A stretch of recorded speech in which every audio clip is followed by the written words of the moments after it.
Hi, I'm Jeff Croft, and welcome to another episode of Cyberside Chats. The goal of Cyberside Chats is to provide business owners, CEOs, and leaders information about the latest technologies, the advances in technologies, and how they could leverage it for their own business. Today, we're going to talk about machine learning, and I'm fortunate to have with me my friend Jeff Croft from Kurvv.ai. Jeff, can you talk a little about Kurvv and machine learning, what you guys do there?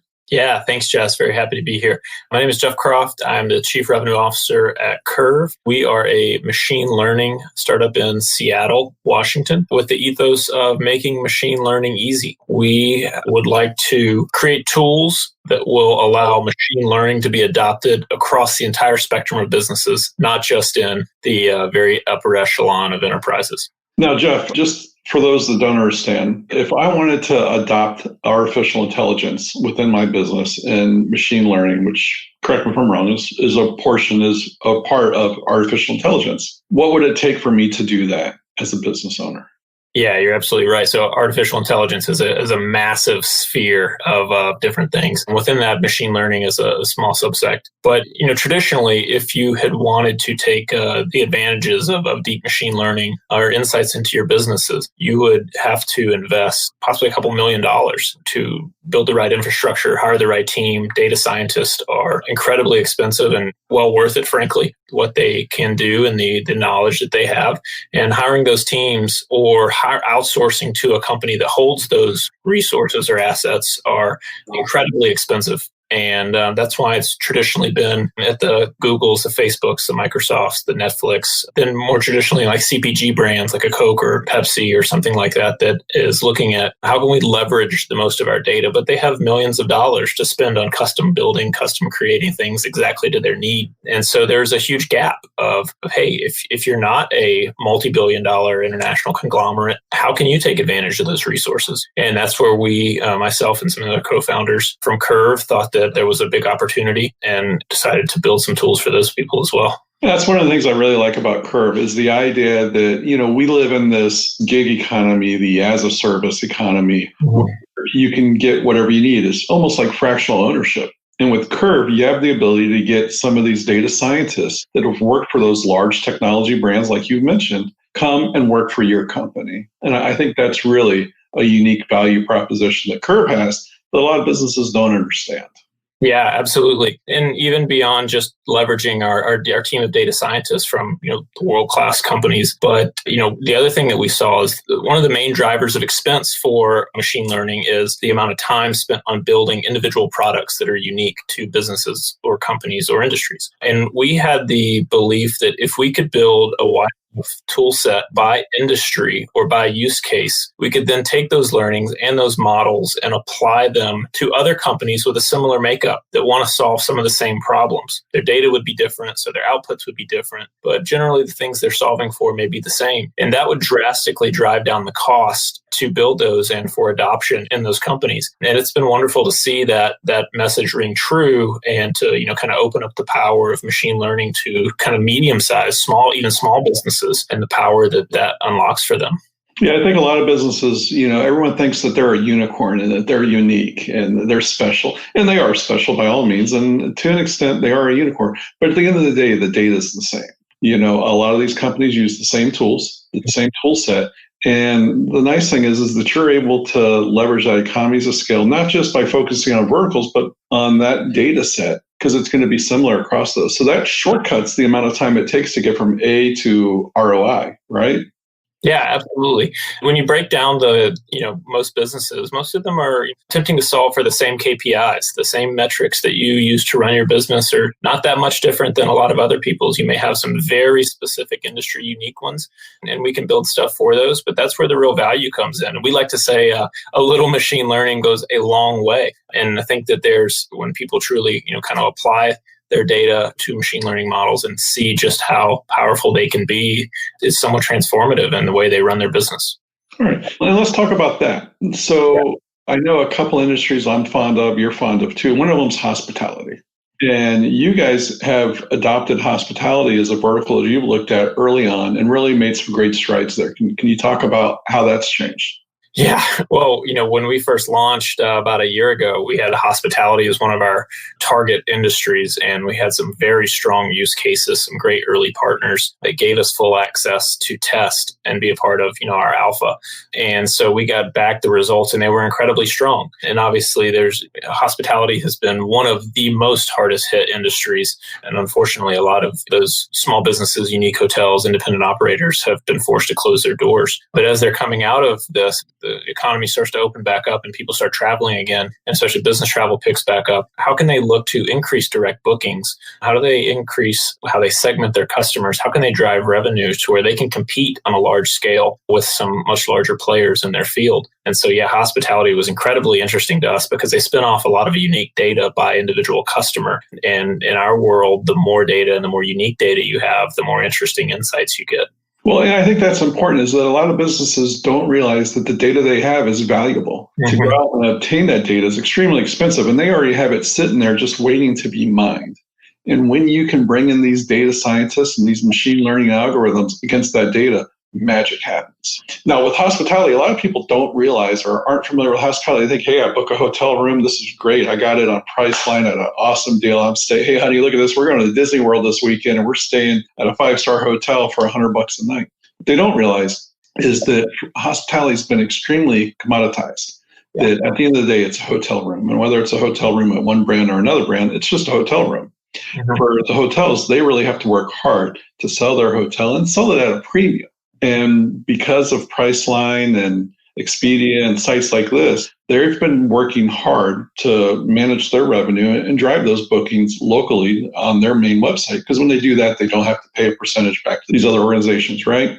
Yeah, that's exactly right. That is the aggregators, as we call them, like the Pricelines, the Hotels Tonight, the Kayaks. They're wonderful for exposure and increasing the field, but they do take a pretty steep fee, around 30% of the booking fee. And so as you look at how do we create a sustainable model for possibly new customers, that's a wonderful way to get them in the door.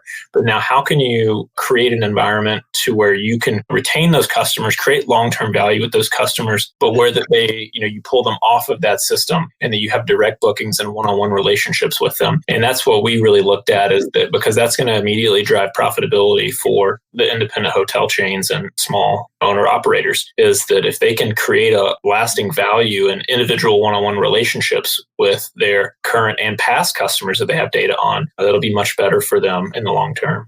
So I was trying to think of some scenarios of how they could do that, right? Mm-hmm. How could, as a hotel operator, how could you show value with that direct booking besides just price? What are some of the things you could do as a hotel owner from your data to really show that value and differentiate? Yeah, so one of the things that we like to say is that there's like an infinite scale of segmentation, but it does help to look at your entire historical data set of your customers, and you can do that through your hotel management system that you have data on. And how do you bucket them into a very high value, maybe they repeat, maybe you're like a summer lodge and you have the same family comes back there every summer, that'd be a very high value customer. And then you would want to create buckets down there so that when you target them for either promotions or maybe you have a dedicated dollar amount for your marketing campaign, you're using it on your highest value customers that you want to retain or drive a higher frequency in. But then also recommendations, like the same thing that Netflix uses for product recommendations for the movies you watch could be leveraged with your customers. Maybe they want a certain type of room. Maybe they want a certain type of food and beverage already stocked in their room that you may know ahead of time. Maybe they want a certain restaurant and you got them tickets or a reservation to. All of that can be housed and leveraged in a very meaningful way to create very unique relationships with your customers that are going to drive very long-term value and really drive brand loyalty. So I was thinking about that, and I was thinking about the data that the hotels would have on me, on you, on any of us, right? And it got me thinking of, well, what kind of information could they mine on me that they could look at our room service bills and what we bought? He's buying kids meals. He's got kids. Let's market to him kids opportunities. He spent a lot of time at the pool bar and bought a ton of martinis and, or margaritas or whatever it is. And so we know he likes the pool. Let's market to him about the pool and the spa. He went and used the massage and they had a couples massage.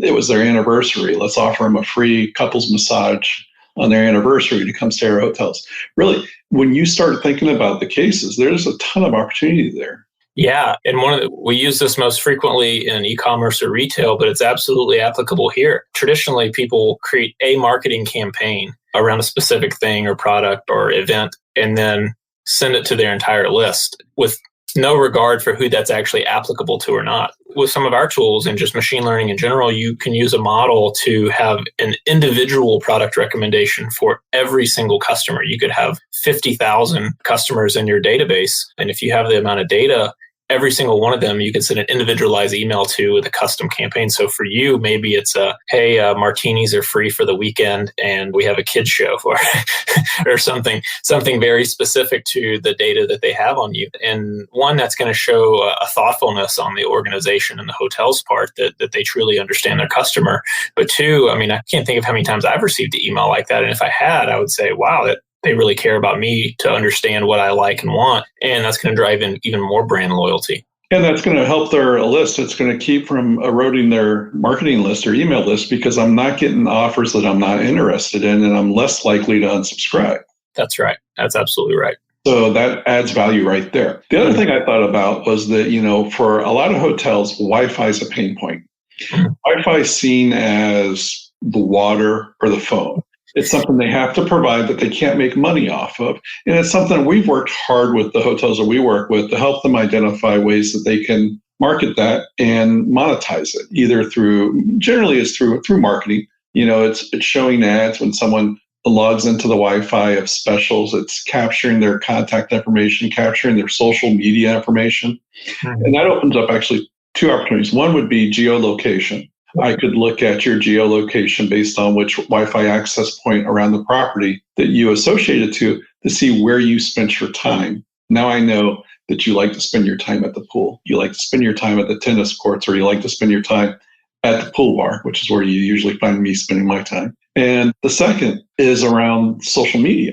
Once you have their social media information, now it opens up the opportunity to market not just to a guest, but to the guest friends. One of my hotel guests posted a picture of our spa or of our hotel, and 50 people liked it. Now I've got 50 people I can go find and market to. And not just market, hey, come stay at my hotel. Hey, come stay at my hotel and use my fantastic spa because I know you like it.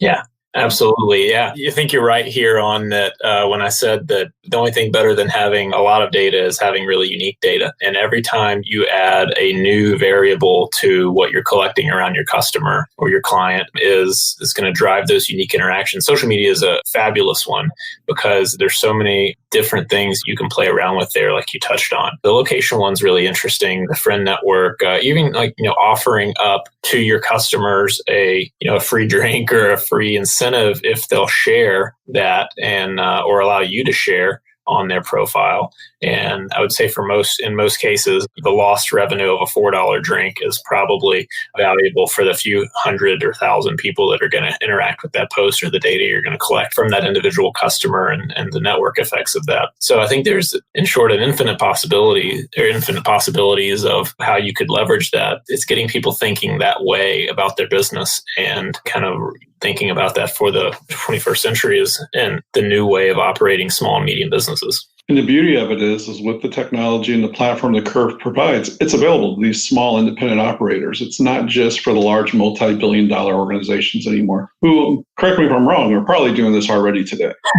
Yeah, I've been doing it for about 10 years. Yeah. Yeah. And so it's somewhat leveling the playing field of saying, hey, we don't need $1 million to get started and then spend years learning about how this works. We can have deep conversations with a company like Kurvv that understands our industry, has already things ready to go, has experience integrating with our systems and tools, and knows the right questions to ask. And we can, for a relatively small dollar amount compared to a custom engagement, can get started leveraging your data in a very unique way. And it's a landscape changer for small and medium businesses or even corporate, be surprised how large some of these businesses are that are not leveraging any type of deep, even just analytics in a meaningful way. And that speaks to the power of their business and industry that they can do that. But as the field changes, we want to provide tools to level the playing field against the very, very large large kind of global monopolies. Which brings us into another vertical, which is e-commerce. E-commerce took off, and it was just phenomenal. Everybody and their brother had a store. Everybody was selling products off of their .com. Life was great. And then this mega beast called Amazon moved in and just owns the market now, to the point where a lot of vendors have to sell on Amazon, have to give up 20, 30% of their sale price to sell it on Amazon at the lowest price, in the hopes that they're able to acquire that customer and bring it back. In a lot of ways, it's very similar to the hotels with Priceline, Expedia, and these. Let's talk about e-commerce for a while, because there's so much data that you have on the visitor and the shopper.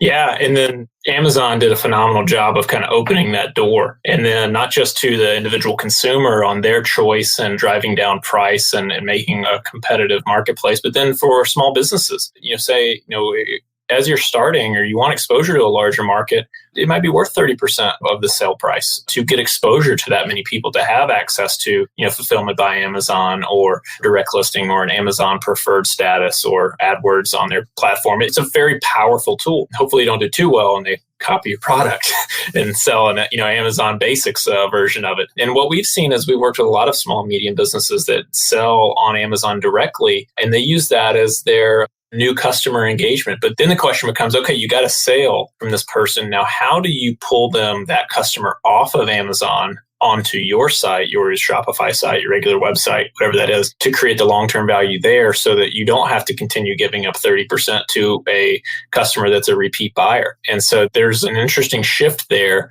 of using a powerful tool like Amazon as your kind of first interaction, but then to pull that customer off to create a long-term value and much more profitable relationship for, frankly, both in the consumer and the business, is where we're seeing a lot of movement, because we can take the data from both. The other good thing for us is that, the data is already nice and neat and structured, and there's a lot of it. And we can say, hey, here are your customer interactions on Amazon. Here are your customer interactions on your Shopify page. Here's how they're similar. Here's how they're different. Here's how you can leverage this data on one versus the other to really help drive that conversion. And so it's in a fascinating space that we're happy we can play a small part in. Yeah, so it's extremely hard for a merchant to get that contact information from Amazon. Amazon realizes a lot of merchants are using it in this way, and they're making it harder and harder. But just as they're making it harder and harder, we're seeing a lot of merchants where they'll do a freebie offer, or they'll do a warranty system, or some kind of register your purchase here, and we'll make sure we give you an extended warranty, we give you our guarantee. And so I've seen a lot of that work really well and move the customers from Amazon to direct. What's really interesting right now with everything around COVID-19, the fact that Amazon was delaying orders and delaying shipments both into Amazon and out, I've seen a large number of e-commerce merchants where their on-site sales have just boomed and skyrocketed. And that's been really good. And right now is the time that these merchants need to look at that, look at the fact that they've got that information and they can market to them again and keep them from going to Amazon and come direct. So with machine learning, let's talk about that. And how could I keep my shopper coming to me as opposed to Amazon? Yeah, especially with e-commerce, the two biggest ones we see are lifetime value segmentation and then individual product recommendations. You have so much data on your customers in this space, and then also the secondary and tertiary effects of what else are they buying in this space. And you can say, hey, I have customers that they've bought these 4 things from me and they have these certain characteristics. Well, I have these other group of customers that they share these characteristics, but they have not bought these things. And there could be a bunch of reasons for that. And then so we would want to cross-sell or upsell those customers that share those characteristics with very targeted product recommendations. And I mean, that one is the most analogous to a Netflix model of, hey, you've watched this, but everyone who shares your characteristics likes these shows. We think you'll like them too, in a light touched way with an email or maybe even a text message. I've started to see that much more frequently, of getting a curated text message recommendation of, hey, 10% off on this particular item that happens to be directly targeted at you, is a very powerful tool and doesn't seem to be as invasive as you might think. I think the kind of dynamics around that are changing, especially with the younger generation. They don't mind getting a text message from a business that they've already purchased from. Yeah, so I did a little bit of research on this, and what I found was that there's a ton of stats out there around intelligent product recommendations, which is what we're talking about. Yep. One site I had found, I can't find a reference to it, but they had said that product recommendations on Amazon alone represented about 30% of the revenue from the store, in that they were recommending other products. Another one I found said that it results in a 900% increase in conversion rate and on average, a 3% increase in the cart value or the initial order value. And I found that really amazing. Some of the stuff I've seen with it is that by providing that personalized messaging, again, it's just like with the hotel. You're not eroding your list. You're providing products that they like, that they're going to be interested in. The social aspect with e-commerce, I mean, it's mind-blowing, right? If you went out and bought a pair of sneakers and I left a comment on your sneakers, if I could mine that information and know that you liked it and I shopped at the same store, you could market to me not just the sneakers, but you could look at, okay, well, who bought these sneakers? What other items did they buy? Oh, look, they bought these jeans and these shirts. Let's market those to Jess. Because maybe I don't want your sneakers, but I wouldn't mind the shirt and the jeans. Yeah, the Facebook and Instagram shop integrations are fascinating to us. We have not publicly launched those yet, but when we look at them, the amount of information you have and how you can target people, where they spend a lot of time. I mean, I think, the last thing I saw was that most Americans are spending, 6 to 7 hours a day on their phone, 3 to 4 of that being on social media between Facebook, Instagram, and YouTube. And with Facebook and Instagram, their data platforms are shared because it's the same company. So it's a very powerful place to have your e-commerce business have a large presence, but also to get new customers. And so that's a very, very powerful one that we're exploring, and we think we'll have some very good tools for in the near future, because it's, when you start to look at it, as less about individual systems, but an ecosystem of platforms that you use. How do you leverage your Amazon data with your Shopify data, your Instagram and Facebook data against maybe your MailChimp marketing data, and look at them collectively? It paints a very different picture than if you were just pulling maybe some light analytics from one. And that's what we want to do. So I was thinking about another use case for e-commerce, Jeff, and that was around lighting. Let's say that I had an online lighting store and I bought a chandelier. Mm-hmm. Now, traditionally, when you buy one product in one of these stores, the recommended products that you see are based off of tags or manual entries that someone's put in. A lot of people don't mine their data and put those recommendations there. So I'm limited on the coordinating products I could buy.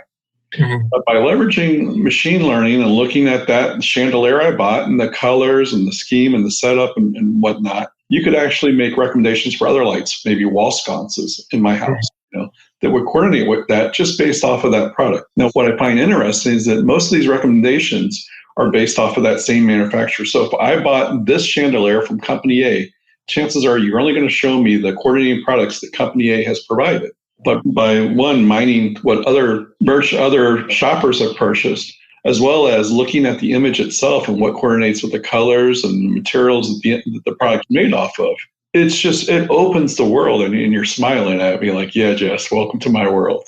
Yeah, we have these, every time I have a conversation with someone, we have these, like, what we call them light bulb, moments, but it's usually about 15 minutes into a conversation where, like, you start talking about all the implications, and then people apply it to their individual business, and they're like, wow. And that's a great use case. I'm thinking about it for my wife, who does interior design, and we were talking about this, of that, if you look at all the other things that are along like a style profile, they're pretty similar. Like, if you're going to go with this type of light, you're probably going to go with a couple of these maybe options across other lighting fixtures and ancillary products. That there's not a lot of deviation there. And especially with the rise of Instagram and how people look at curated vignettes of different places within their home, they tend to copy styles a lot. And so if you can get enough data on your customers or on just your industry, really, then that someone who may add this light would also want these next 10 fixtures, and you can target them specifically with those. It's a very valuable tool that I think that as you create long-term value with a customer, you're showing that you understand their needs and wants and their taste, that you're not sending them something that they would not even consider based on something they've already purchased. I didn't even think about that. You could leverage a service like House. Look at where they've published these rooms that have been decorated. Look at who likes what and how it's trending, and pull that information off of what colors are going together, what materials are going together, what products go together, and then market based off of that. That's brilliant. Yeah. But when you're pulling all that information, Jeff, the biggest thing that comes to mind, and it hasn't been as much of in front of mind this year as it has been the last couple of years, is around privacy. How do you pull all this information and still maintain privacy today? Yeah, this is a cornerstone for us, myself and the other members of our team.